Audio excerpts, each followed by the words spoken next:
here we are. Whoa, this is All right. broken. So Well, you're sitting on two. It's a royal, isn't it? we're still waiting on some people. We had a bit of a delayed start, as you can see. So this is the Platypus Review 50th issue release party. We're going to be here, celebrating our momentous 50th issue.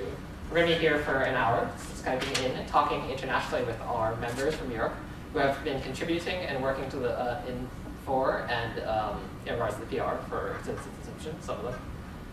So I'll just start off with like a short spiel, and then we'll go to our first speaker. So my name is Brian Hugh. I'm the NYU chapter head for Platypus. For those of us that don't know, Platypus is an international organization. We're interested in discussing what it would mean to reconstitute a genuine left politics.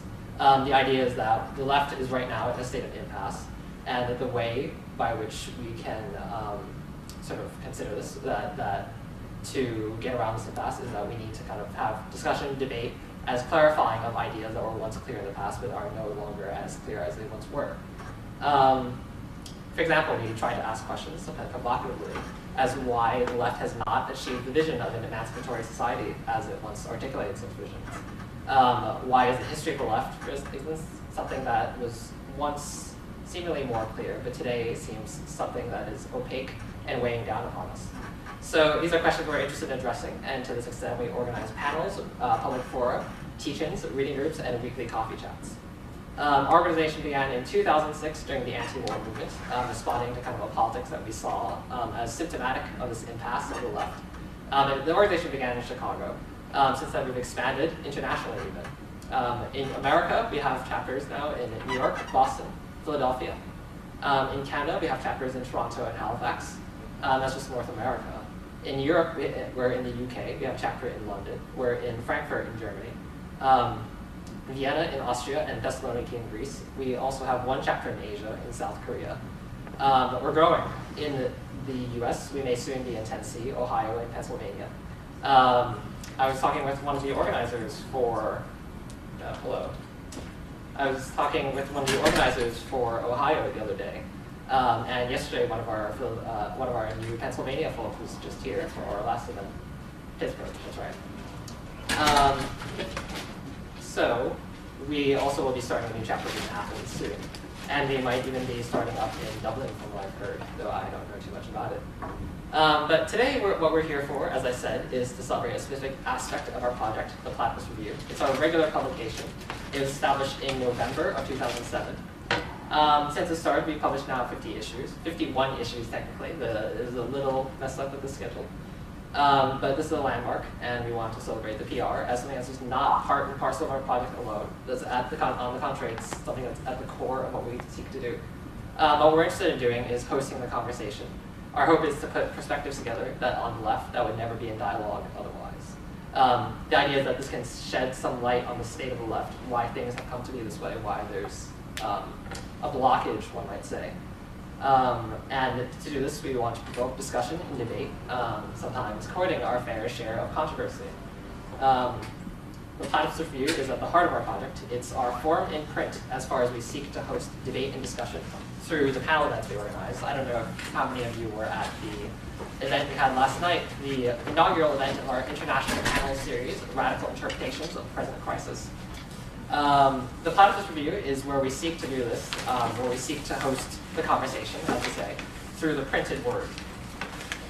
Today's issue 50, as I said, and so we can celebrate today the history of PR, what it's become and what's achieved in the 5 years since it started. The PR is now, because of the fact that we're now an international organization, a site for international discussion to take place. And these conversations are, we think, necessary if we're ever going to establish a genuine revolutionary politics, which is international, that is transnational, and not just kind of divided across borders as it is today. So today, towards that end, we'll be dialoguing with international members of our organization in asking them to reflect upon the Platypus Review and their experience with it, their own current activity in relation to the Platypus Review and future possibilities. But something I want to stress, something that's important to raise, is that why is an organization like Platypus in existence? Why do we have a publication like the Platypus Review? What would it mean to celebrate 50 issues? Isn't this just a celebration of 50 issues with the idea that in the future we'll be celebrating another 50 issues, and the idea that beyond that we'll be celebrating 150 issues? As far as we seek to kind of address the current state of the left, the current kind of blockage in the left, what would it mean for in the future for a publication like this to not be necessary? So my kind of poetic, provocative statement would be that maybe it's just celebrating 50 issues in the hope we won't have 50 issues after this, in the hope that there will be a genuine revolution in politics. So we've gotten far too delayed, so I'm going to start with our first speaker now, Theodoros, who is our organizer in Thessaloniki, Greece. He's Skyping in from 2:20 a.m., so I want to get this a little fast. This is me right now. Yes, I know. Okay.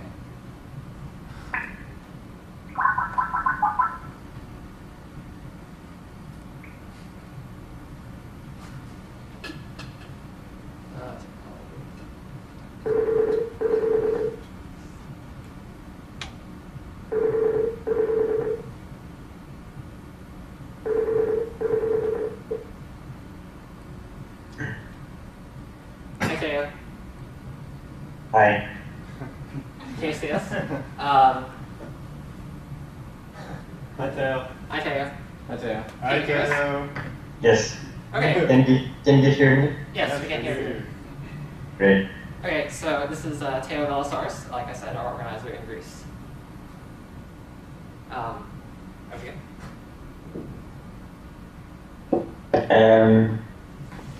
Okay, congratulations, New York Platypus, for your event yesterday.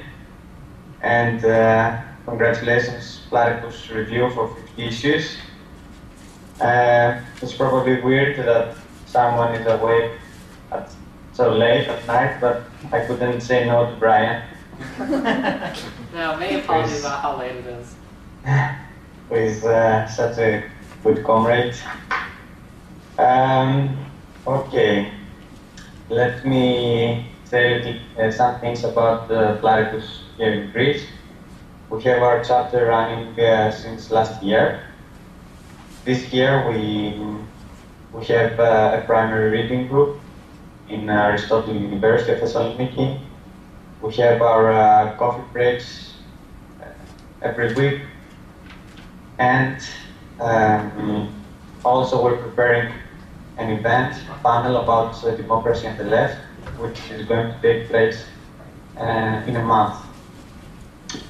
About Platypus Review,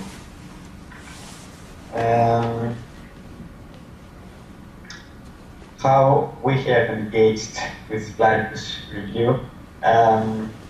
We have translated articles that were published in Platypus Review, and we use these articles in our reading groups, in our publications, and for other purposes. By the way, I want to mention that an introductory reading group is taking place in Athens for a couple of weeks now, and probably they will continue with the primary reading group next year. Let's hope that we can have a chapter in Athens. And also they're thinking about an event, possibly when in a few months. So in their reading group, they're using articles from Platypus Review that we have translated.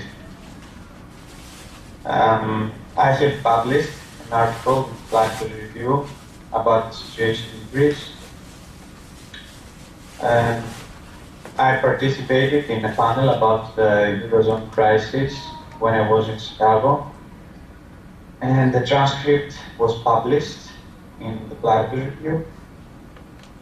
It was great not only because we had the chance to discuss with comrades from Europe, but also to discuss from the international standpoint that Platypus can offer. We were discussing in Chicago from an international perspective about problems of the European Union, which is important. What else? We have sent to the PR staff the transcript of an event we hosted last June, the Greek version of the 3 R's, revolution, reform, resistance. We have we prepared the transcript and we have translated the most parts. And we have sent it to the PR, and I hope that they will publish it soon. And also, because I was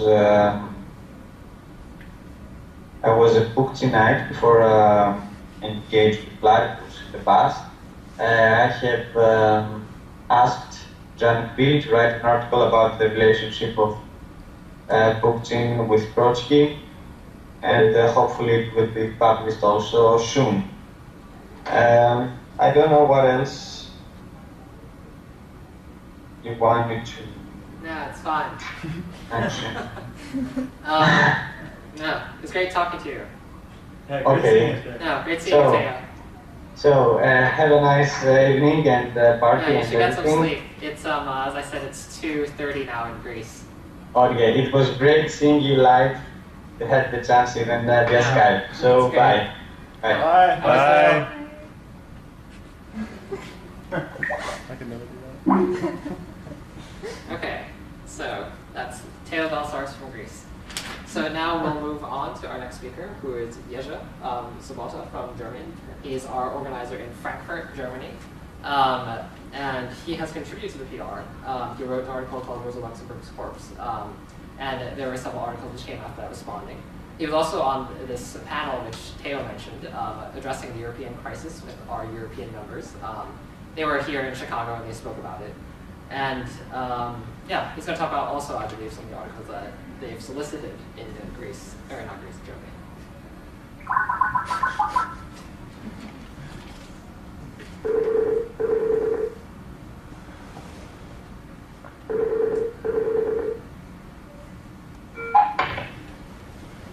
Hello, Jerzy? Okay. That's right. Okay. That's my fault. That's just my computer, unfortunately. We can edit these technical difficulties out. Make it seem seamless. We shall.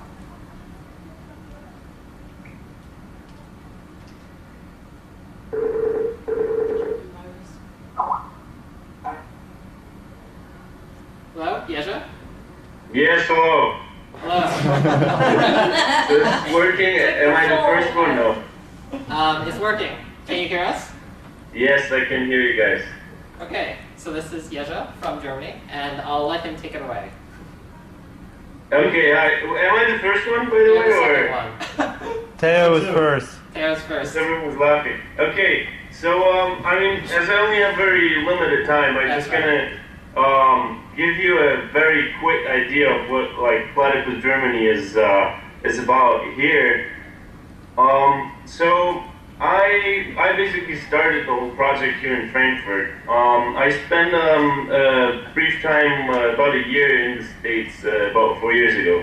And I encountered Platypus there. And I came from a somewhat different background, a very different background in many ways. But with the encountering of Platypus, I could, in a way, really make sense of my own political of my own politicization and the kind of place of politics where I was at the moment. And so as I spent time there and got into interaction with Platypus, I could make better sense of the kind of history that I experienced, and that was also manifested in the political traditions that I was coming from.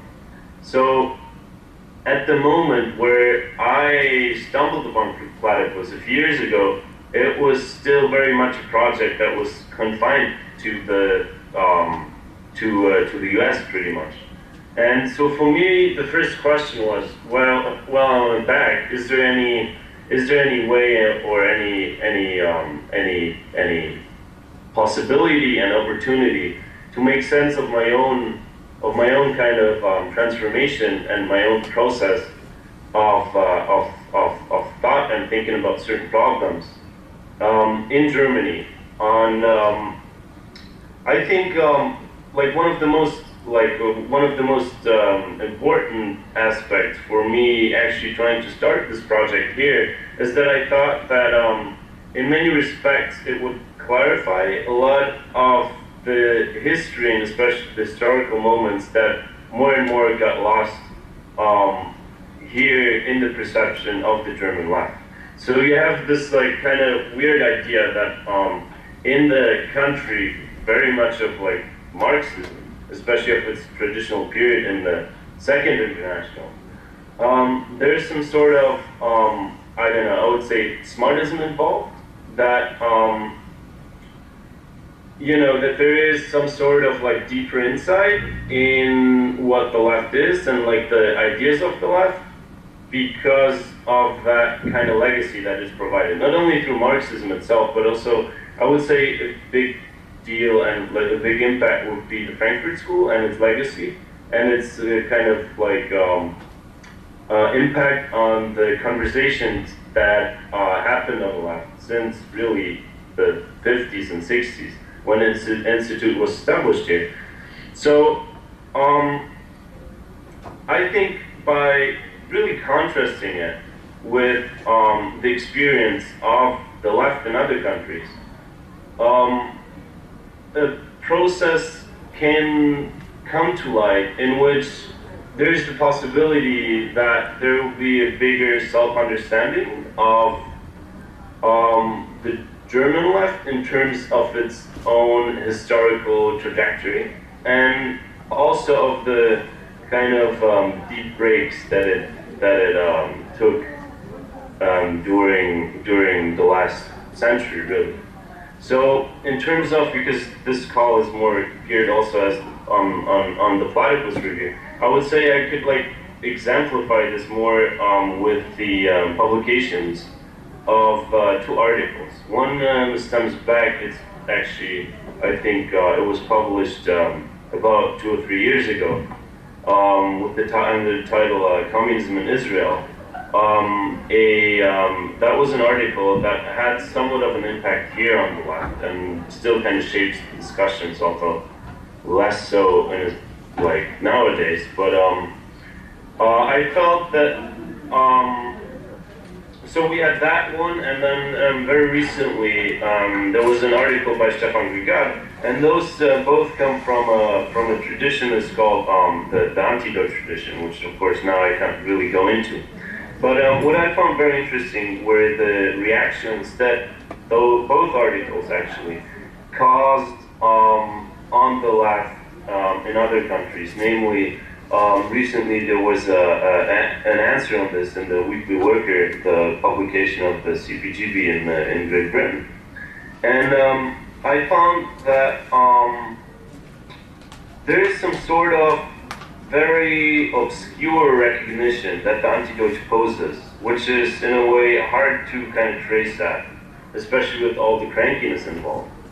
But that there is, because of the different contexts and because of a certain legacy that exists here in Germany, that actually you find a symptom that is very much telling of the kind of decomposition and disintegration that the left takes historically, that the anti-Deutsch positions in a way register, and not only register, but are also willing to take into their practical account, meaning how they understand their own politics, is informed by their recognition that the left is in decay.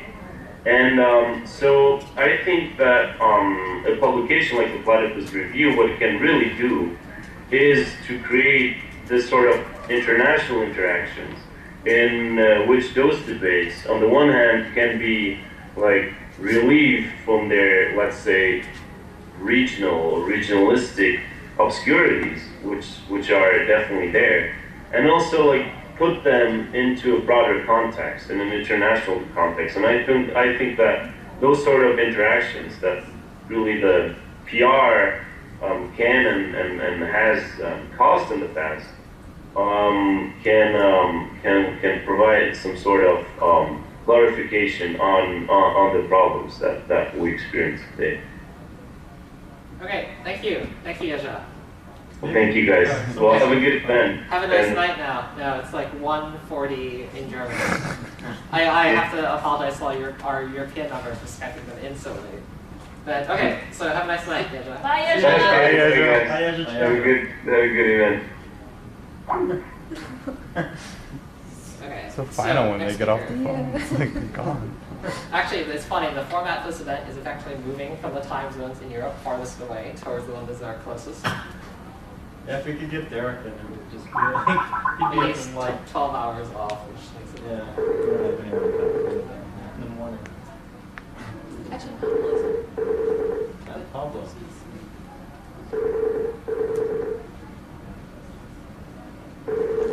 still possible.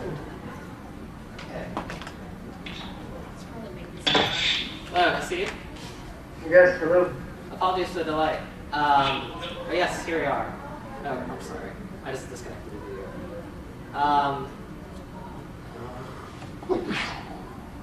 We can't see him yet. Oh, okay. So this is We can't Haseeb. see you yet. See. Haseeb, is the video on here? Oh, there we go. Yeah? Okay, now I can see this. So this is Haseeb. He's one of the founding members of Platypus. He was also one of the earlier contributors to PR. And he is currently in the Maastricht in the Netherlands, where he actually has been doing activities and, among other things, interviewed Slavoj Žižek all day. So anyway, but your talk is at your discretion, so take it away, Haseeb. Hi, Steve. Yeah, hey. It's really nice to be able to participate in this event, and well, it's a really great honor just to kind of be present, even if it's remotely. I think it's a huge accomplishment to have the 50th issue. I've been a member since the beginning, from 2006, and it was just a handful of us. And when the idea of the Platypus review kind of came up very early on, and it was quite tentative, it was very difficult to tell what it should be. Should it be thematic? Should it be monthly? Should it be yearly? Should it be issue-based? There is a huge number of questions, and it's really nice to see how it's developed over these last few years into wow, the beautiful publication that you see monthly before you. It might be nice to kind of handle this a little bit as a kind of, I don't know, more of a discussion in a sense. I think I just prepared a couple of notes just based on my recent experiences that, maybe it's just interesting for you all to hear. So I can just go from there. I mean, what's interesting is that for us in 2006 in Chicago, we started the group kind of in the moment of the anti-war movement in Chicago, which was kind of in the throes of deep anti-Bush politics, and also trying to deal with some of the largest mobilizations that had ever happened around the world against the war, but at the same time also kind of dealing with its own impossibility of those types of politics that were, subsequently did collapse after Bush left office. So early on, we kind of also had this view towards the material that we were reading that and dealing with, and these left groups that we were trying to interact with, and kind of beginning to sort of formulate our own politics, realize that that internationalism itself is a very extremely important question. Is an important question for the left, historically, from the Second International and dealing with the question of war credits for World War I and the kind of demise of the Second International because of that, or in 1968 trying to deal with new shift towards identity politics and a kind of third worldism, or whether that also be a kind of world during the Cold War with kind of Stalinist ideas as well, but dealing with third worldism and that kind of thing. And then into the present we're kind of also dealing with the new form of imperialism. So our first event ever was dealing with imperialism. What is it, and why should we be against it? And even at the very first event, you have the Spartacus League kind of coming out and like with a pamphlet in hand, kind of condemning the whole organization before it had really kind of taken form. And I mean, just to put it briefly, what was really important was we kind of knew that if we were really going to engage with the question of internationalism, that the organization itself had to be international. And at that point, it was very much Chicago-based and trying to spread into the different campuses. But after this time, it's really amazing to see that indeed it is an international group with chapters all over the world, as we know, whether they be in Thessaloniki or London or across the U.S. or Canada. And this is something that's created a pretty amazing internal culture as well, which is a kind of education itself, just to read through the reports that are offered up on the listservs, and a type of analysis that I just don't encounter in other places. And this is something that the PR itself has kind of dealt with, the last 6 years, the last few years, where every major leftist political movement in the world has sort of been accounted for in one way or another within the PR, whether that be a critique of acolytes in India, or the Green Movement in Iran, or the Arab Spring, or Occupy movement. And for my part, I interviewed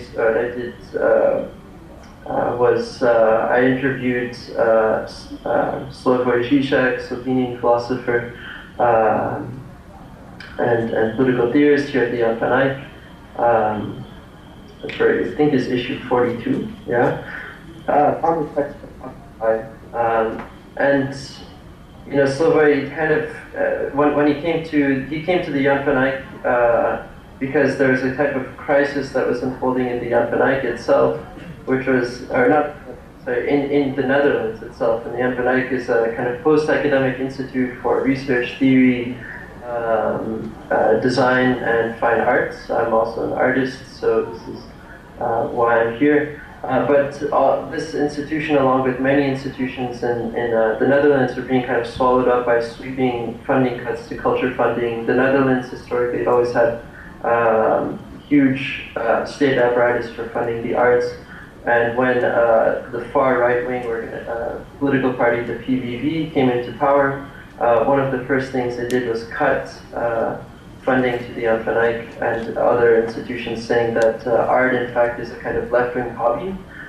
It's kind of true. Geert Wilders, the leader of this party, is in fact, I think, correct when he says that. But in any case, we invited, I organized this symposium along with some of my other researchers here to kind of try to bring up the question of how is the kind of dismantling of this institution tied into the larger question of the rise of nationalism, austerity measures, and xenophobia throughout Europe, because it very much is, and how can we kind of try to extrapolate that? One of the ways we did that was this symposium, and Slavoj came to talk. In some ways, the symposium was a way for me also just to produce the interviews. That was one of the way I had to kind of do this extra work of organizing the entire symposium as well. But in the interview, Slavoj had actually just gotten straight off of a plane from New York and from Occupy, and where he was giving a talk, and I in fact had to kind of make him a sandwich and really just like kind of get. Yeah, I have a photo of the sandwich that I never really shared, but it wasn't the best one in the world. But yeah, kind of get him kind of back to that, because he's this kind of manic person who just doesn't know when to sort of stop talking or stop moving or anything like that. But this is, I guess, why everybody loves him as well, or why he's a kind of important figure, where he's just kind of accounting for all of the pathos on the left in one way or another. But in the course of this interview, it was funny. It was like we had kind of prepared. I prepared a set of questions, and then I'd also prepared some together with Chris Catrone, president of Platypus, and long time, very involved in the group. We kind of went through the questions talking about what is the character of Occupy. Is it And is it a kind of nascent formulation of the left, or is it something which is more directed towards populist or anarchist politics or different things like this, trying to disseminate the character of the movement? And what I also then tried to direct the question towards was, well, how do you deal with things like the sectarian left? How do you account for those in the midst of something like Occupy? And I eventually got him to kind of comment on the central idea of what Platypus itself is, which is this, one of the main slogans we've always had is the left is dead, long live the left. This kind of deep-seated antinomy that we find that's sort of carrying through in our present-day politics, that we have fragments, but these fragments still somehow hold a memory of a type of emancipatory left or transformation of the world itself. And what was interesting was that he kind of completely then agreed as well. Like, in some ways, he sort of found this like a really interesting formulation, and I thought that was one of the most rewarding parts of the interview or that experience, was to hear that he himself is sort of able to confer, like, indeed, like, this is the character of the left that we live in, that it is something that is, it's not just a, like, he can often sound as if he's sort of celebrating all of these sort of strange movement, like in Occupy. It's sorry, Steve. We do actually probably do have to move on. Sorry. I I didn't know know. it's late on your end as well. But Well, let me just finish a small comment here. Just, I didn't realize it was such a time-sensitive issue. Yeah, what was interesting lastly about the Silver thing, I'll just finish with that. I had a couple other comments. But the Silver thing that was interesting was that later on when members of Platypus caught up with Silvoy to ask him to come and speak on the International Convention, it was interesting to see that he had also caught many of the same criticisms just for participating in the talk or in the interview as the group itself sort of catches. And it has caught for quite some time since its inception, even going back to the first event, so people in London telling him that he's some kind of Eustonite or pro-imperialist or something like this, just simply because he participated. And in some ways, I think that this is an interesting kind of proof that indeed the group is able to put forth a position that kind of throws everybody off balance, and so they have to resort to these kind of very flat-footed, discrediting movements or gestures. But at the same time, it also produces the most interesting forms of criticism as well, where people are saying things that they're not quite used to sort of commenting on in that kind of capacity. So I don't know. That's essentially what I was just going to say. It's very good to see you all, and very good that. yeah, it's funny. It's good seeing you at last, actually, since we haven't met. But no, thank you. Thank you, Sure. Steve. Thanks, Have a nice time. Asib. Thanks, Asid. Later. Okay, so now we need to move on to Lori. Who's like, She's gonna be cranky.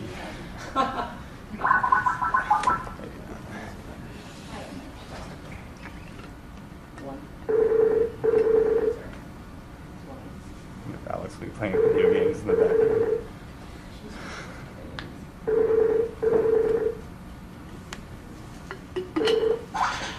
Hello?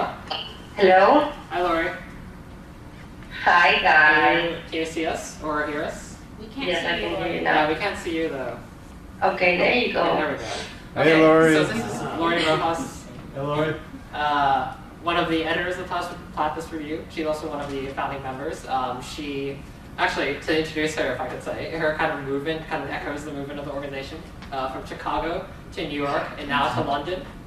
So now I'll let her take it away. I'm not sure what you guys talked about, but well, Nate just briefly pointed out in the news more recently that I've been the longest continuous member of the editorial board. And so yeah, that about, I think I haven't been in the editorial board for just about 3 issues maximum. First as designer, well, web editor, then designer, and then editor. But okay, I guess I should talk about mostly London, though I have some general things to refer to. We recently attended the London Anarchist Book Fair, where actually the Platypus review was really well received, and people actually were coming to the table to get our German translations, which was kind of like a strange experience, a very different experience that most of the British left has had with the German translations.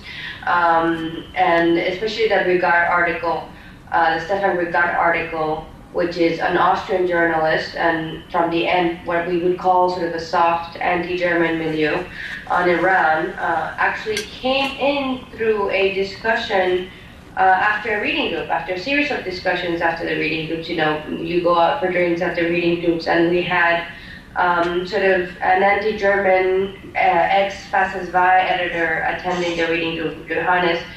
And he really wanted to push the issue of anti-fascism and anti-imperialism on the pages of the Platypus Review. So he sought out Grigat to write the article for the Platypus Review. He then translated it for us as we edited it. It's been quite a controversial article, and we're still expecting a response from a member of the Communist Party of Great Britain.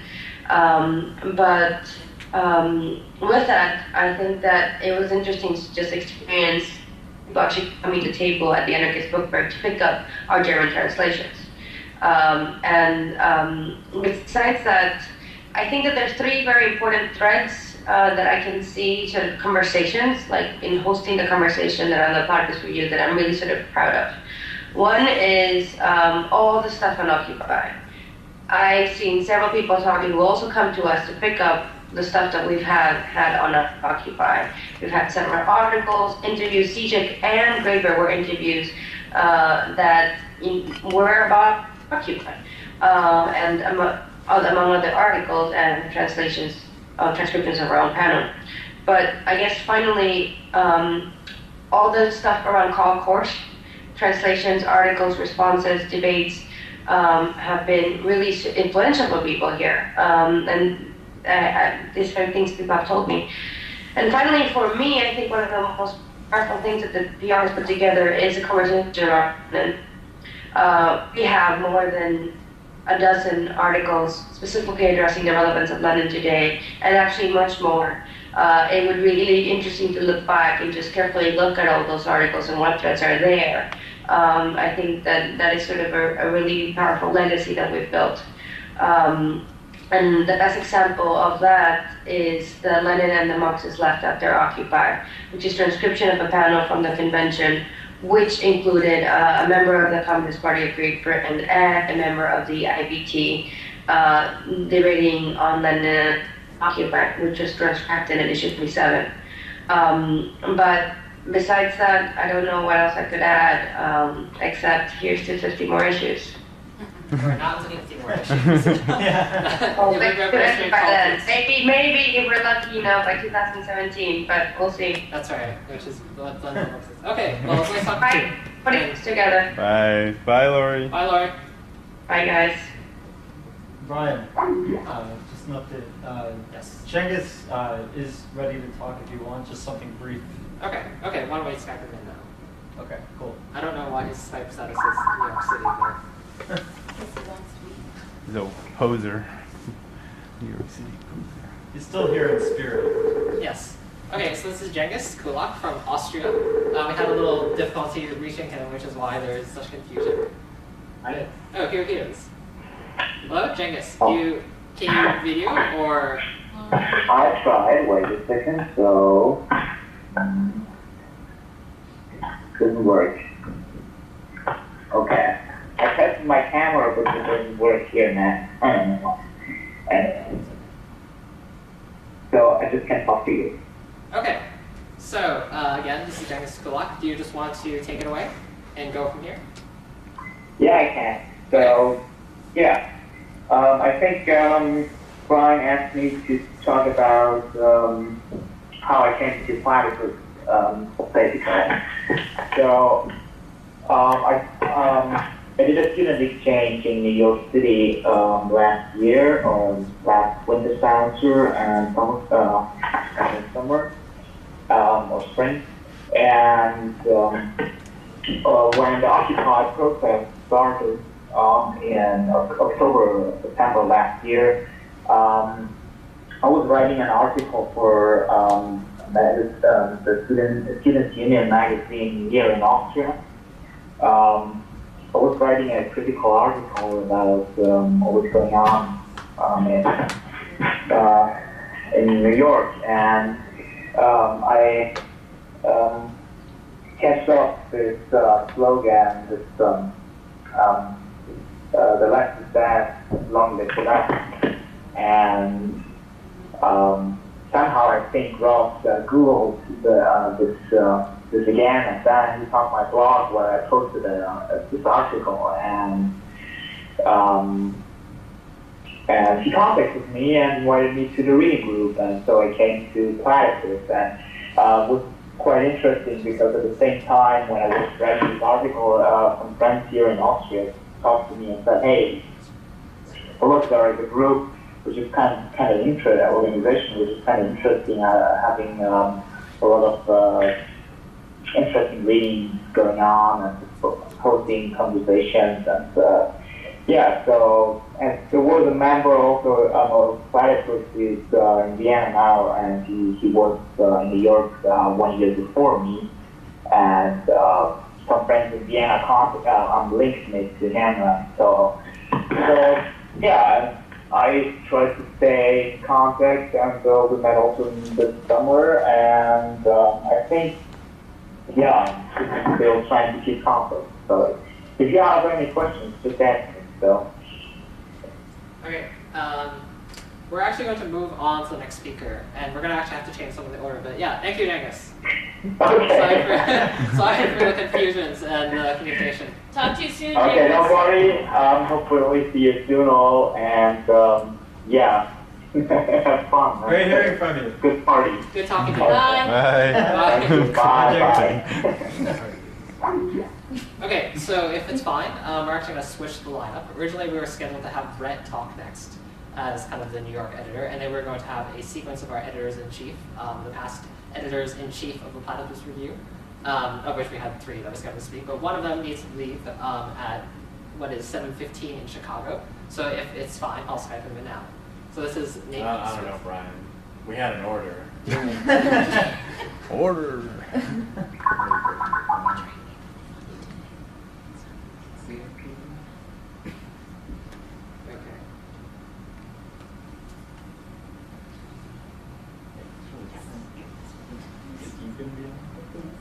Okay, let's see.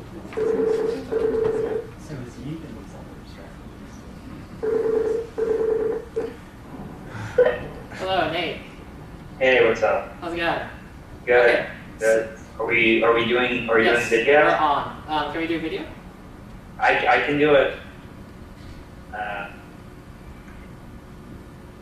Okay, so. Hey, alright. Hey, Okay. Nate. So Hey everyone. we're a little out of order to adjust for the schedule, but this is our 4th editor-in-chief, Nate Smith, and our current managing editor. Okay, so take it away, Nate. Hi everyone. Okay. First, thank you for having me to talk. Thanks to all my comrades in New York, and especially to Brian for putting this together. And I'd also like to thank, of course, all of my comrades on the PR staff. As you know, Brian, I've been involved with the PR in one way or another since issue 12, and needless to say, I'm very excited about reaching the 50 issue milestone and surpassing it, actually. I was the editor-in-chief of the Platypus Review for 7 issues, from PR 25 to 31. And in terms of my remarks tonight, which I'm reading off my computer screen, so I'm not quite looking at you at eye level, I apologize for that. In terms of my remarks tonight, the sort of question I posed to myself, was sort of what did Platypus's mandate to host the conversation look like on the pages of the Platypus Review during my tenure as editor-in-chief. So just a quick breakdown. We had there were 3 articles written by Chris Catron, 6 articles authored by other members of Platypus, 4 interviews, 4 transcripts, and 4 articles from people else who weren't members of the organization, published between 25 and 31. So yeah, in terms of looking back, sort of what did we do across these articles? I mean, one interesting thing is that there's a way in which, during this period, there were ways in which earlier engagements of Platypus kind of echoed through or reverberated. I mean, issue 25, like especially, which was my first issue, we published the imperialism transcript. That was actually the first public event that Platypus put on in 2008. We kind of finally got around to publishing it. So yeah, other certain things like the 1960s panel that we had, we published a transcript for that in issue 30. In a certain sense, I think we're kind of speaking to earlier experiences of Platypus, albeit, at that moment, obviously. So when we published the imperialism transcript, it was in a sense reflecting on sort of earlier engagements in the anti-war movement, and of course the sort of 60s-ism of that period, but sort of reflecting on it, when issue 25 was published, meant reflecting on it after the kind of anti-war movement had really lost a lot of the wind in its sails. I mean, it was it had already been more than a year since Obama was elected when we published the reform transcript. And there's sort of ways also in which in issue 27, we had a student politics panel that we put on that was kind of like a kind of replay of a panel that we did earlier that was actually published in issue 15, but it was under changed circumstances. So, there are ways in which the sort of deeper history of the PR was kind of mirrored but slightly differently. At the same time, we also had relatively new fronts of engagement that opened up. One notable thing, of course, was the publication in issue 28 of the infamous anti-Deutsch Israel and communism piece by the ISF. And that kind of opened up our front of engagement. It was kind of the opening salvo of our engagement, really, with the anti-Germans. There had been stuff that was more individual level before then, but it was kind of the first organizational expression of an engagement with them. We also, primarily spearheaded by Spencer, we also had sort of a continuation of kind of engagement with different sectarians from the 1970s, different people in the new communist movement. This sort of marked with the Elbaum interview in issue 30 with Max Elbaum. And also, the way that there had been articles in PR about aesthetic art before my sort of, the period during which I was editor-in-chief, but it started to be addressed in a somewhat different way. With issues 28 and 29, 28 had Chris Mansour's piece, I Can't Go On, I'll Go On. And then 29 had Brett Schneider's Creative Time Summit review. And there's a way in which I think that sort of questions of art that before, were addressed in a somewhat different register, were more somewhat provocatively addressed directly toward activist art or socially engaged art in a way that hadn't been the case previously. Right. Yeah. One thing that I definitely remember struggling with was a problem of outside content that wasn't in the form of transcripts or interviews. And this is kind of an internal problem with the PR since, not as much in our earlier days, but really since issue 12, 13, or 14, somewhere around there, it just started becoming, it just kind of became a perennial problem for us. And this was definitely the case under my editorship as well.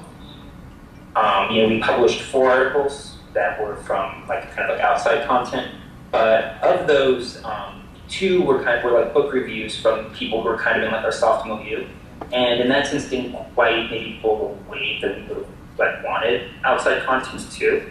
The ISF was really good as an exemplary of was very exemplary of what we want outside content to do, which is capture a very kind of bizarre perspective or interesting or different type of perspective on the left that like no one else would really be interested in capturing or dealing with.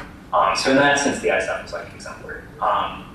And sort of other, it doesn't necessarily have to be like from like an organizational, like a specific tendency. And other good examples that weren't when I was editor-in-chief would be like David Hock in issue 45, the new left zombie is dead, long live Occupy, is the title. And the Larry Flint article in issue, the article authored by Larry Flint in issue 49.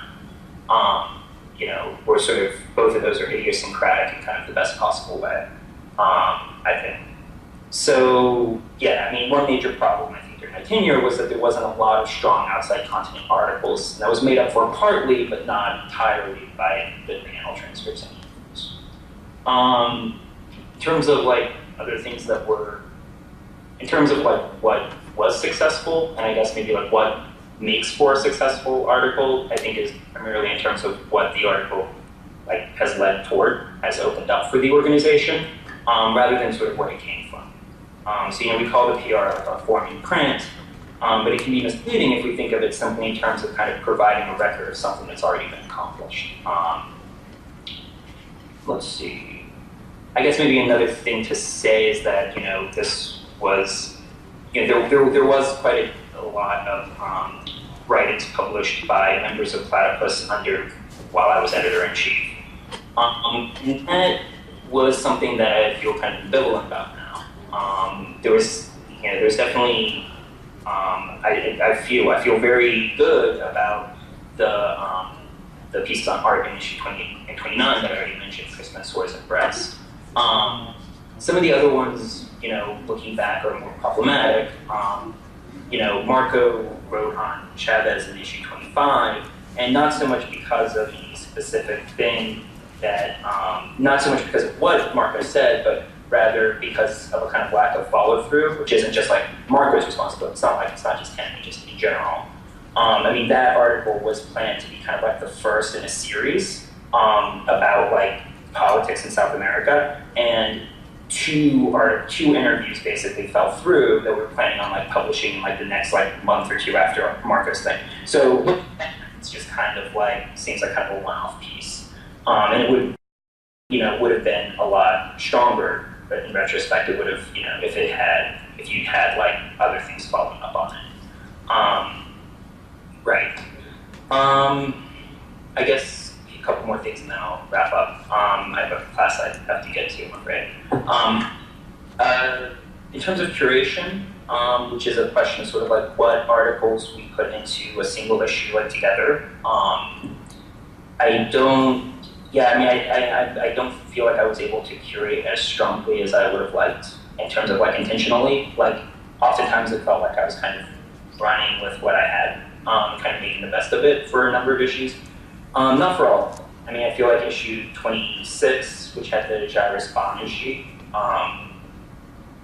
interview, which Suni and Spencer conducted, and Chris's piece, Shinlazuri, were both, that was a very tightly curated issue, not just because it was two articles, but both in a sense were addressing Maoism. Shinlazuri was addressing like the RCP, and the Banaji piece was like addressing like Maoism in like India, like the Naxalites.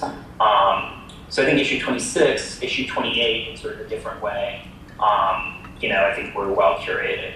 And I think also a bit of curation too went in with like issue 27, somewhat self-conscious curation about like gearing it towards student politics, because it was at the beginning of the school year. So we had the student politics panel. There's also an article by Ashley on the G20 protests. But yeah, other than that, a lot of it felt a bit like catch as catch can.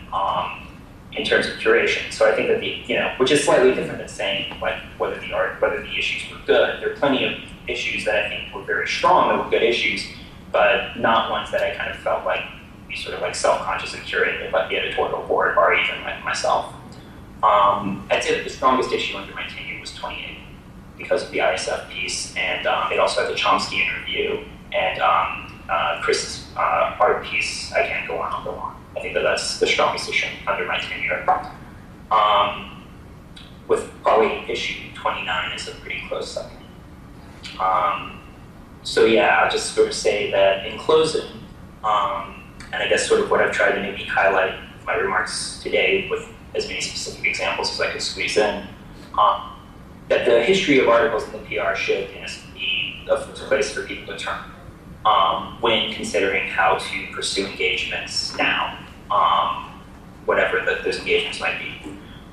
Because the articles, the sort of history of articles in PR, the sort of PR archive, presents in a concentrated form our past engagements, which still need to be advanced in the present, and that's sort of our primary responsibility as members of Platypus.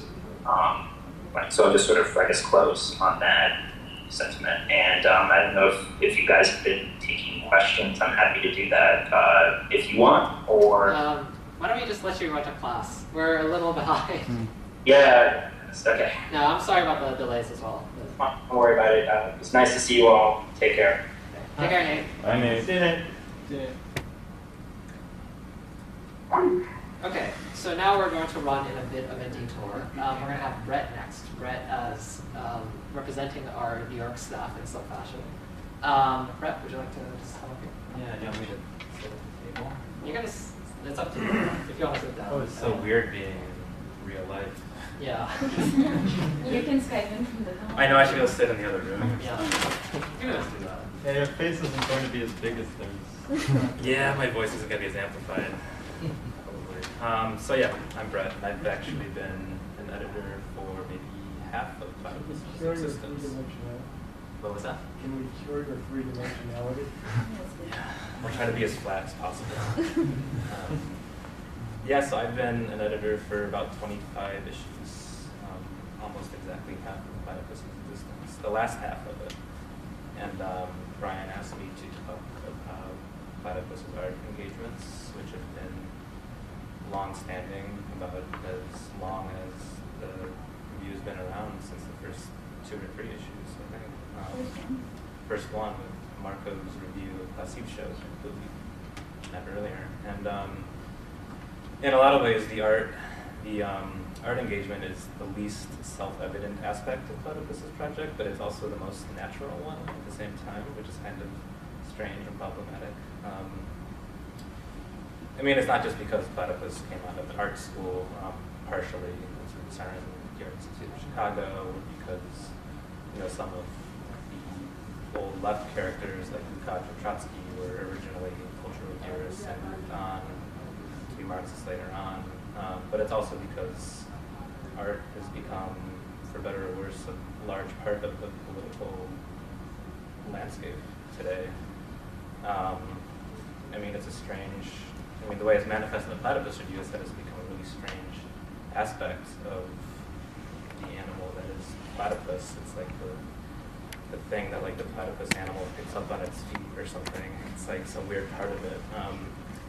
So like, for example, last year in one of our 3Rs panels, the New York 3Rs panels of the Resistance Revolution, Todd Gitlin, who was once a SDS leader, an early SDS leader, he made this remark that caught my attention, I think everybody's attention, that he thought in retrospect the New Left was successful culturally but not politically. He thought it was a failure politically but a success culturally.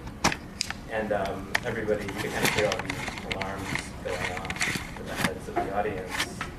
And one of our, somebody in the audience asked a question like this, and it's the exact opposite of what Marxian cultural theorists were once hoping for. Specifically, Benjamin talks about how it shouldn't it be aesthetics that are politicized and not politics that are aestheticized. And this was a very, I think, cogent way of relaying that sort of situation today. And I guess the left today, the 21st century, has become,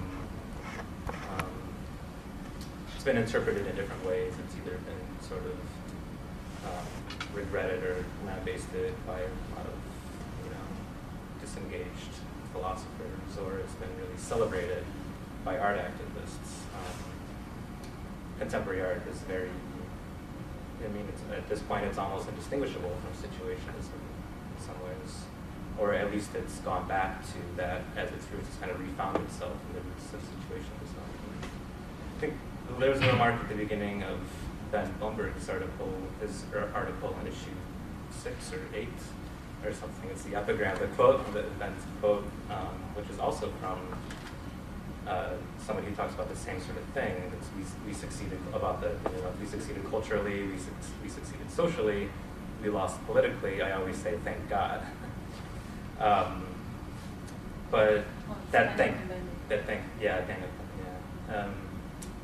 but that's not thank God to everybody. And we've been trying to engage with these sorts of lingering political, like older political figures who don't really have a lot of politics behind them, who can still defend or still sort of, they feel something about the Marxian conception of arts, but there's no way for it to be clarified because it doesn't quite come into tension with a lot of its antithesis, which is perhaps the cultural, post-political left today.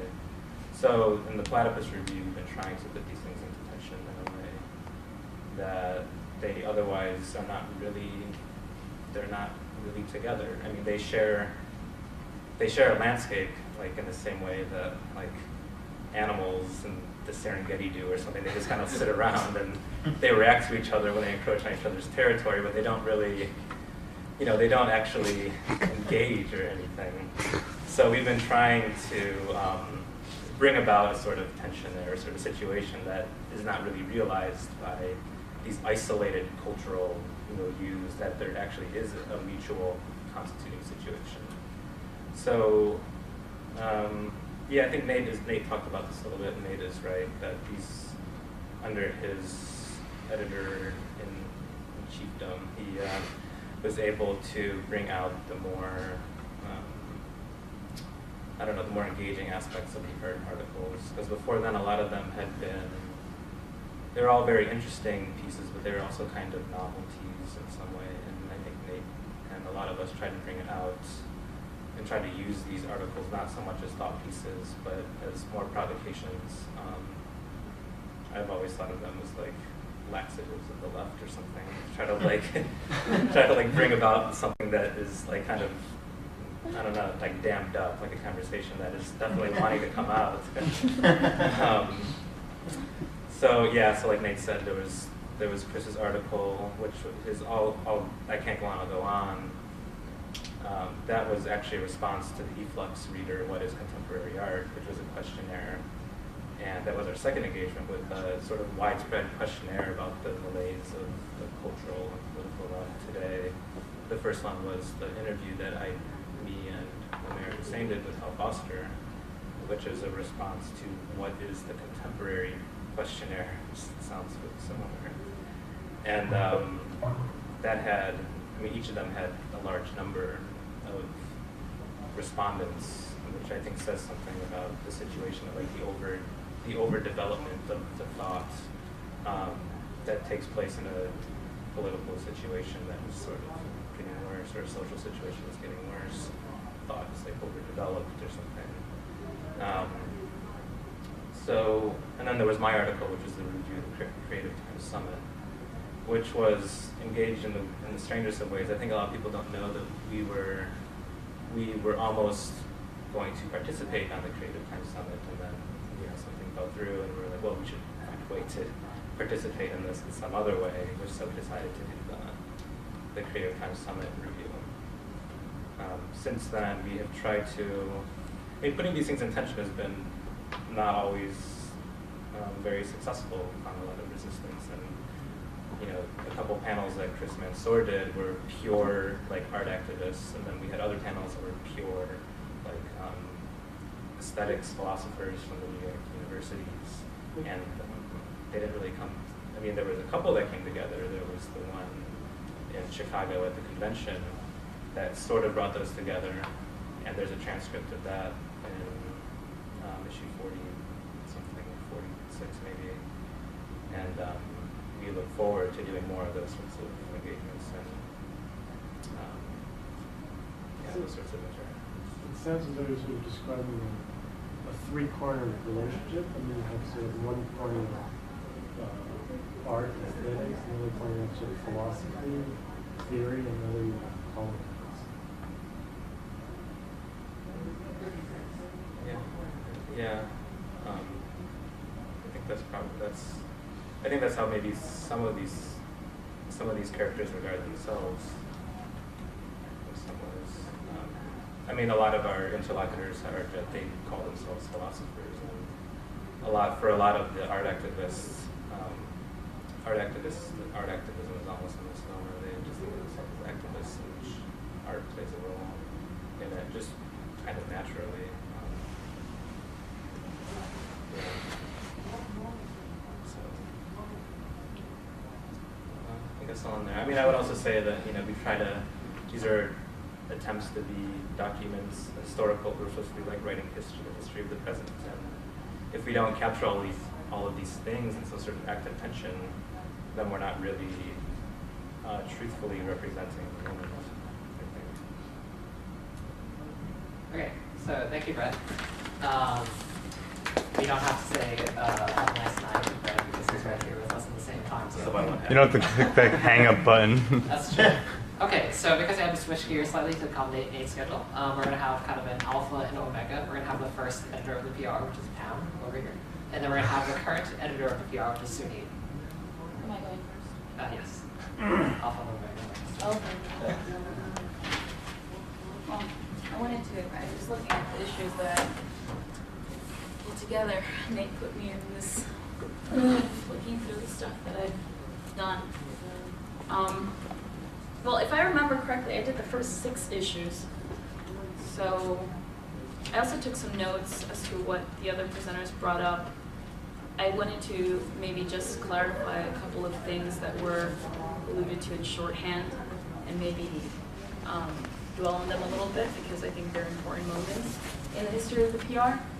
I think all of the presenters probably, except for, no, all of the presenters brought up the ISF piece, the Israel and Communism, which was a republication. This piece brought in a lot of controversy for the organization. It was clearly, and also I should say, it brought up a lot of internal debate as to what Platypus was doing. Just to give you a very cartoonish, although the piece itself is a bit cartoonish, but to give you a kind of like crude overview, it was a piece that saw the state of Israel as retaining some kind of like communist character, thus, the abolishing all of the nations except, but Israel last, I think was the slogan. It is very different than, what's commonly talked about in the American left, which is a, kind of vehement anti-Israel politics. And so you can imagine that people in the United States were like, what is this crazy group that's publishing this piece that's pro-Israel? And the argument is that, well, the left, a very particular part of the left in Germany, an extra-parliamentary left, and including people who are young and doing things like reading groups and activism, they're very much influenced by this particular history of the German left. And so you would see protests with Israeli flags, American flags, etc. And so it becomes somewhat of a default position, the way in which pro-Palestinian politics here becomes somewhat of a default position.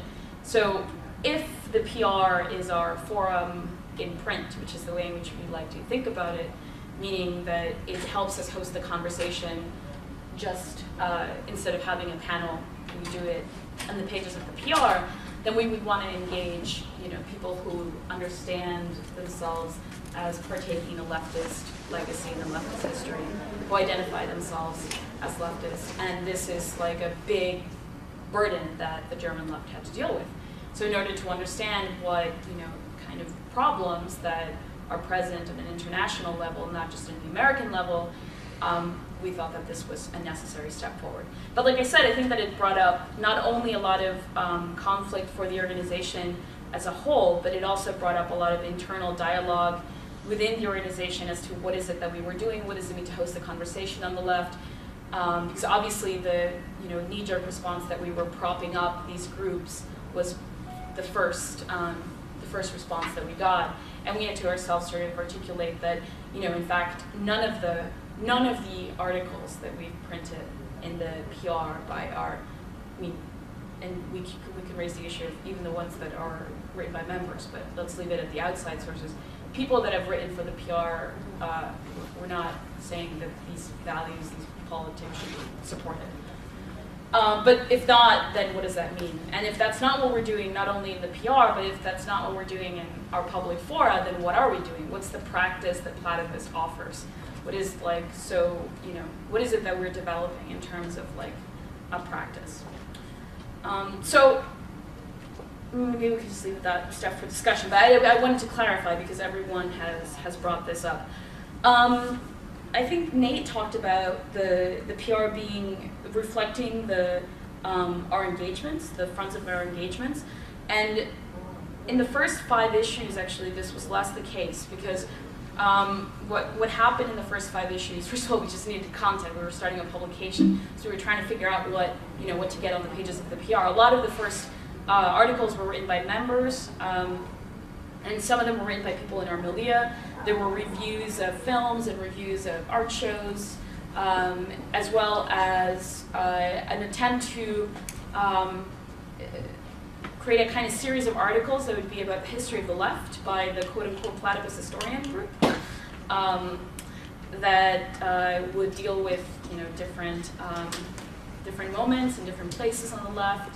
I remember Atia Khan, our member right now in Chicago, wrote a piece on the Pakistani left that I think was probably the most fruitful engagement of what that genre could be in the pages of the PR.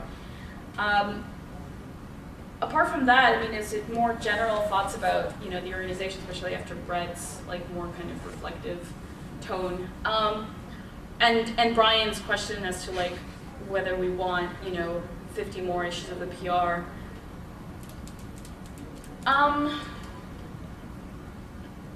I think that the Platypus Review has a curious relationship to the organization.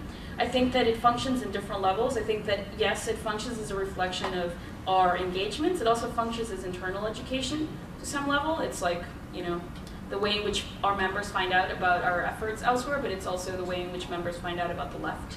So in that way, I hope that, the eradication of the Platypus Review, the self-overcoming of Platypus as a project, means that the kind of political education would bear fruit. And I don't know necessarily what that might mean, but I think that's what, the spirit of Brian's comments, that we would, develop a generation of people that, could sustain a level of political education at the level that Platypus hopes to offer.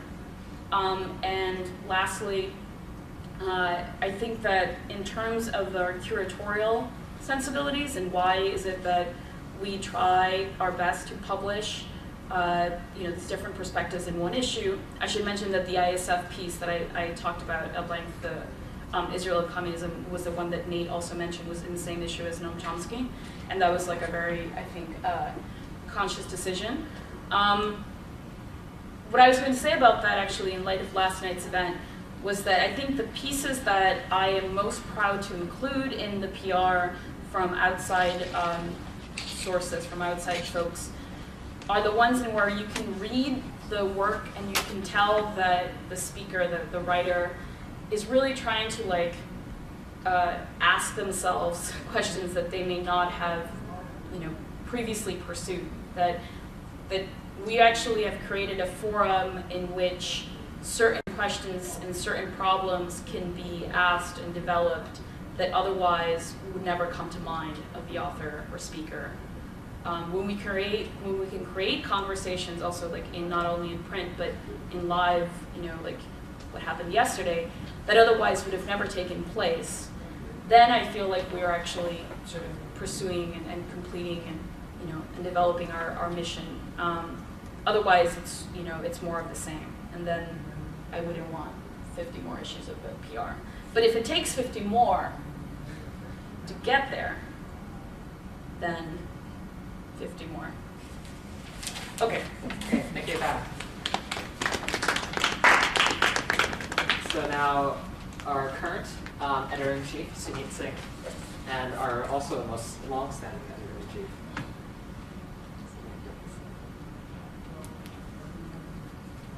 Nice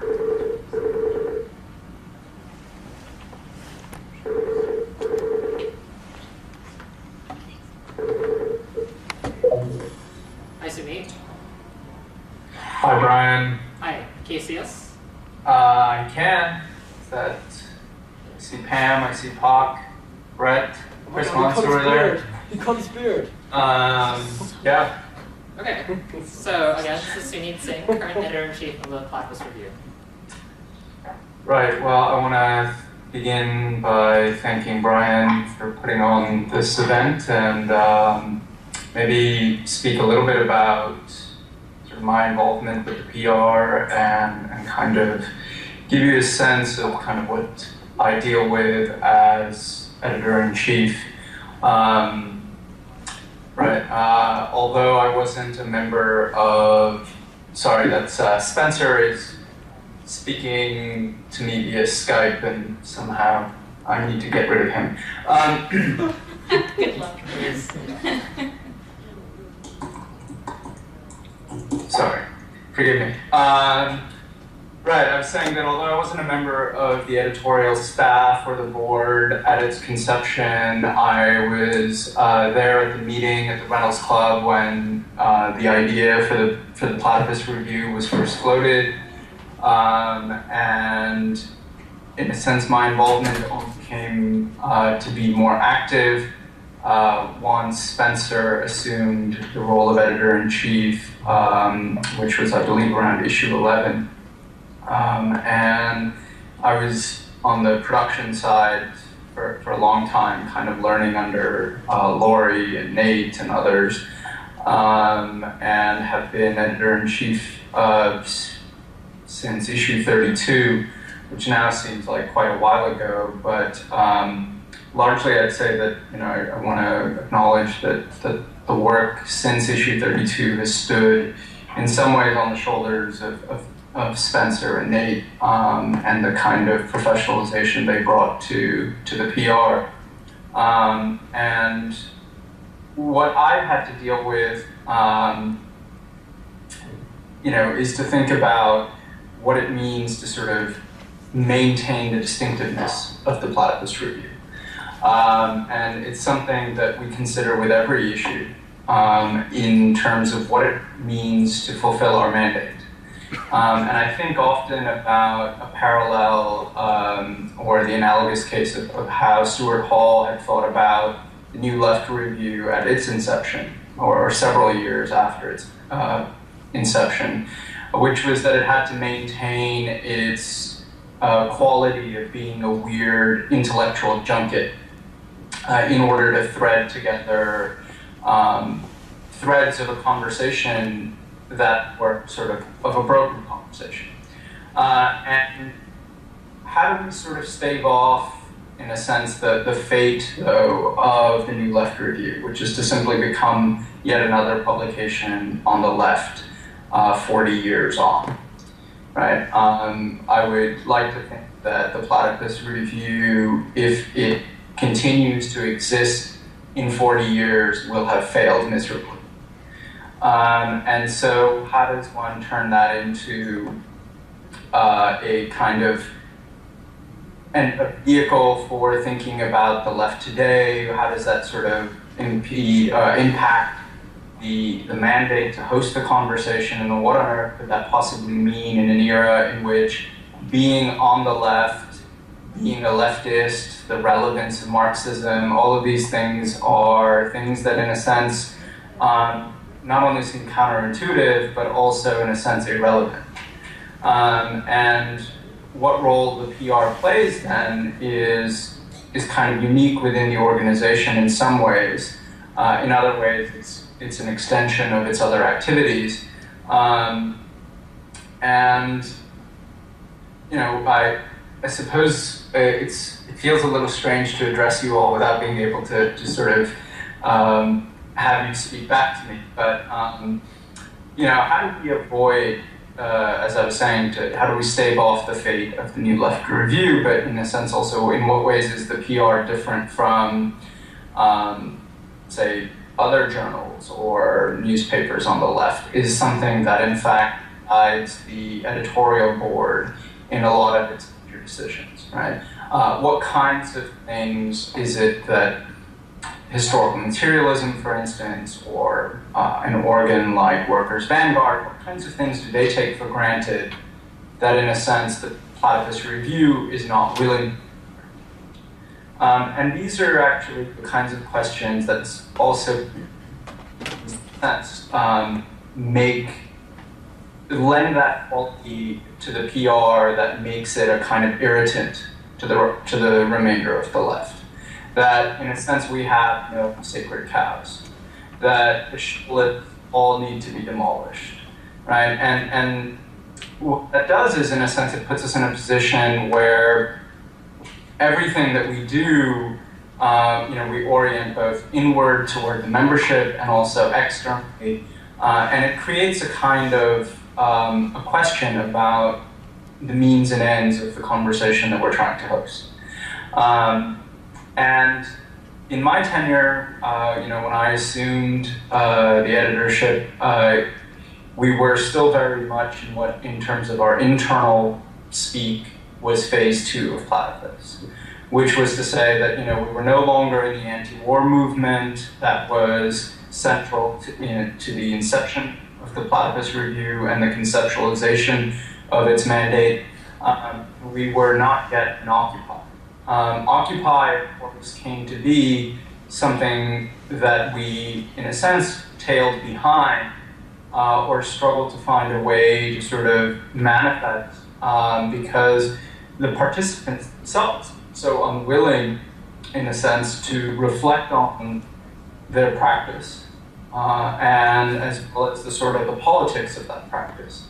And if there is a conceit or sort of guiding principle, putting it positively, to the PR, it's always been that it isn't, that a certain way of thinking leads to bad politics, but also, that we want to undo this kind of thought taboo on the left to consider in what ways thinking about the project of reconstituting the left itself might alter practice. And if that is a practice, then, in a sense, we'd have to consider, our historical moment and trying to make manifest in the pages of the PR the peculiarity of a historical conjuncture in which the relevance of Marxism can't be taken for granted. And so, this has sort of been what, in a sense, our editorial conversations look like internally as a way of kind of pulling back the curtain a little bit. I thought I'd share sort of that. In terms of my own tenure, of course, as I was saying, that, we've transitioned both into Occupy and after Occupy, and now, kind of dealt with the election most squarely in the last issue. And what would it mean to think about the politics of the election from the standpoint of the left? In what ways would one politicize the question? And in a way, we've moved a kind of tighter curation, which has been the task, or in a sense, the wish from the very beginning of being able to host an external conversation within the pages of the PR. And again, this is a kind of reiteration of our mandate, to host the conversation. And what we are trying to do, of course, is to record our historical moment. And in that sense, to transform it as well. So as kind of retrogressive as it might be, the pages of the PR attempt to sort of make the death of the left intelligible to its readers. And I want to thank all of those who are there actually in New York, Pak, Brett, Ross, Chris Mansour, all of those who contributed to the PR over its 50 issues and 5 years of existence, without their work, in a sense, wouldn't be able to do what it does on a monthly basis. Thank you all. I hope you're having a great event there in New York. Brian, am I going to be able to take any questions over this? Yeah, we have time. I have a question. Chris Mansour has a question. I actually don't know if how well you can see. I think Can you hear me? Can you hear him? Can you hear me? Pretty well, yeah. So my question is, I remember when Platypus first started, when it was its nascent stages, the idea was to start a journal. Now I know that project is not the same anymore, we just have a monthly newsletter. I'm wondering why the idea of starting a journal, if it was abandoned, or if it's still something in a future project, and if it was abandoned, why, and why do we still want to do a monthly newsletter? That's fair. I think Pam could also speak to this somewhat. I think that what she must have come to recognize in the course of being the first editor is how quickly the Platypus Review outstripped whatever ambition we might have held for a journal. And that's to say that in a sense its success, its peculiarity was in a sense, sort of made it more successful than what we would have hoped to accomplish via a journal. A journal, in a sense, would have been a retreat into a certain kind of academicism that, might have been characteristic of maybe even possibly the first and second phase of Platypus. That is to say, sort of after the war movement. That would have been a kind of natural transition in some ways to retreat into that. And I think that what we found is that, in a sense, the Platypus Review as a paper, the way that it dealt with publishing transcript, the way that it was able to solicit outside content, this kind of orientation outward that occurred more explicitly sort of after issue 11 or 12, in a sense, meant that a journal project seemed redundant, and in a sense, if we were to start a journal now, I think that the conception of it would be very different from that which we had thought about in 2006. I mean, can I just add something, Sudhi? I think, there were two different moments of those ideas. And I remember actually being at that table with you. We were starting the seed chapter at the University of Chicago, and there were publications around. And we were trying to figure out how to expand, from just the School of the Art Institute. The journal idea was something I think much earlier, even before Platypus got started. And it was something by, I think Spencer and Chris had talked about this, and maybe Richard has more, to say about this. But in a sense, the Platypus Review idea, the newspaper idea, came out of our attempt to, sort of develop the project beyond its existing sort of boundaries. And yeah, I mean, it was Ben Shepherd actually. Ben was sitting with us, and he was like, "Oh well, we should, if we really want to just be like ubiquitous, we should just get a paper."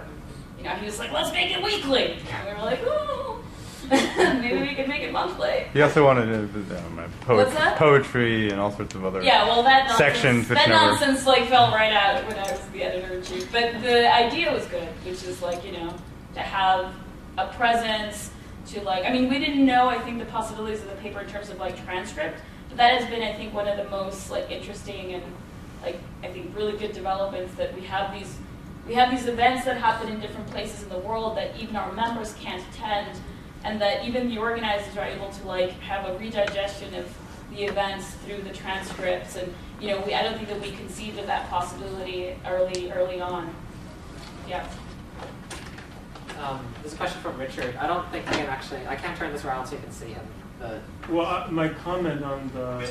Spectral figure anyway, so... I'm a spectral figure anyway. I'm wanting Platypus. The point about the journal, I completely agree. I mean, the reason the journal project was abandoned was it was so fast. So there really is no reason to desire a journal, because what we have is, I think, much better. My question is, how do you see the relationship in terms of curation of articles in the project, between the editorial staff of Platypus and its relationship to sort of the political leadership of the organization in terms of the org-com. I mean, that seems to be a somewhat vague realm.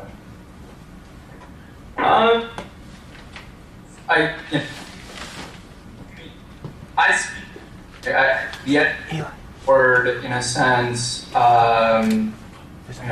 if I serve as president of the organization, then the editorial board, serves under me in some way in terms of its kind of formal structure. The way that it's maybe to speak to the relationship of how the editorial board sees itself as orienting or attached and connected with the organization and the leadership. Organization and OrgCom set out, in a sense, the course of the kind of engagements that we seek to pursue. Goals of the PR and of the editorial board is to be cognizant of past engagements that the organization had sought to. And so, for instance, one of the things that I would say is that, although we have an organization, perhaps, at one point we were thinking, in the second phase, for instance, after the anti-war movement collapsed, there was a reorientation toward the history of Marxism. Even though we've sort of been through Occupy and are now in the aftermath of the election, one of the things that the editorial always has to consider is how do we maintain the threads under altered circumstances. So what would it mean to sort of push an article on the bourgeois revolutions or on the history of Marxism in the new, right? So maintaining those kinds of conversations as we move forward is something that I would say is sort of what we try to. Certainly, that's one of the things that the editorial board seeks to work out with every issue. Richard, is that? That addresses the question of the editorial board. I guess the question is that how, for example, with the ISF piece, to some extent, the impetus for the ISF piece came from a political decision, which I, as a member of the OrgCom, was in the minority and disagreed with, but that was a political impulse to push that because of certain engagement. So obviously, like most of the time, the decisions on how to curate articles are coming purely from the editorial board. Sometimes there's sort of this external impulse, and sort of the question is where's the appropriate borderline? How much is the PR, so to speak, a party organ? How much is it kind of an independent journal sort of affiliate? I guess wasn't looking for any particular answer. I was just sort of wondering about your thoughts about that, your experiences with that. Right. Suppose go ahead. Can't hear you. Who's on the? Sumi, can you hear us? Yes. Okay. I think it works. I guess I could go ahead and try to answer that. I'd say that I'd begin with what I consider to be the easiest part of that question, which is, the degree to which the editorial board or I conceive of it as an organ. I'd say that we sort of reconceive of what an organ means. It's not an organ in the sense that it's not the mouthpiece, because our writers are largely drawn from outside of the organization. Right? So it's not Platypus's view on the outside world. It's rather a record, a transcript of our engagements with the outside world. And what form that takes is often actually quite reliant on individual initiatives of members to go out and seek interviews with the likes of Dick Howard. Doug LaRocca's work, the work of sort of a lot of younger members to go out and seek those kinds of interviews in a sense, makes it a very peculiar kind of engagement when we do have our own members from the Platypus-affiliated society. In terms of the kind of political decisions that the PR does, in a sense, lead and take, for instance, something as simple as the way in which we titled the last issue, right? We chose, there was a kind of a way of making that decision of considering what it would mean to label it the election issue as opposed to, say, the US election issue. Right? Considering our international character, as which has been on display for you tonight, what is, in that sense, how does the PR lead in that way? And it does so by, in a sense, pushing forward by publishing the kinds of articles, the ISF article being the most notorious example, but of course also the most recent article on Iran, which generated a lot of controversy, or even, for instance, the Banerjee interview, which sent Mike Geely and a number of people on Kasama sort of for a spin. The PR, in this sense, attempts to push forward a lot of the questions that are being raised by internal pedagogy, but it doesn't operate as a free agent. I will say that. I mean, it doesn't sort of.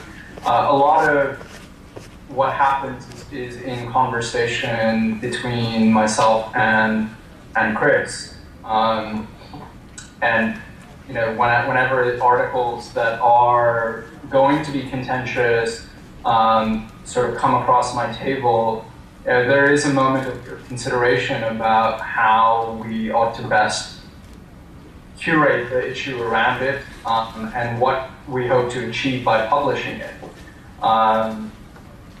Whether that, in a sense, forces the hand of the organization or forces the organization to defend the mandate of the PR is something that I've always considered to be kind of healthy.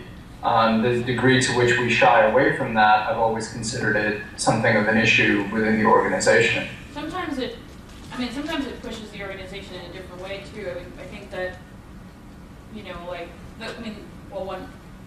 the Graeber interview and Lori's bringing in the Brigat interview on Iran, let's take the London example because it's sort of easier to do because it's such a C chapter effort. London right now is becoming a chapter, and in part it has to because it has to catch up with the kind of response that creates. And so, Lori, I think she understood that printing that article meant that she was going to have to build up, her team of people on the ground in London to be able to mediate the kind of attention and the kind of response that she was going to get. And so sometimes it has a way in which it may be not clear even to us as we're doing it, of pushing things, in an organizational level that, that is beyond just sort of holding up a mandate, but it's also about developing our sort of organizational tentacles in different places, etc. Right. Chat also to push us forward politically.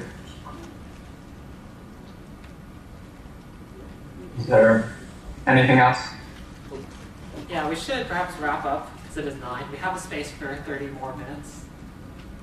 What? Do you want a sandwich? No, I wish. No, I have a wife barefoot and pregnant in the kitchen. Thanks. That's how you Okay.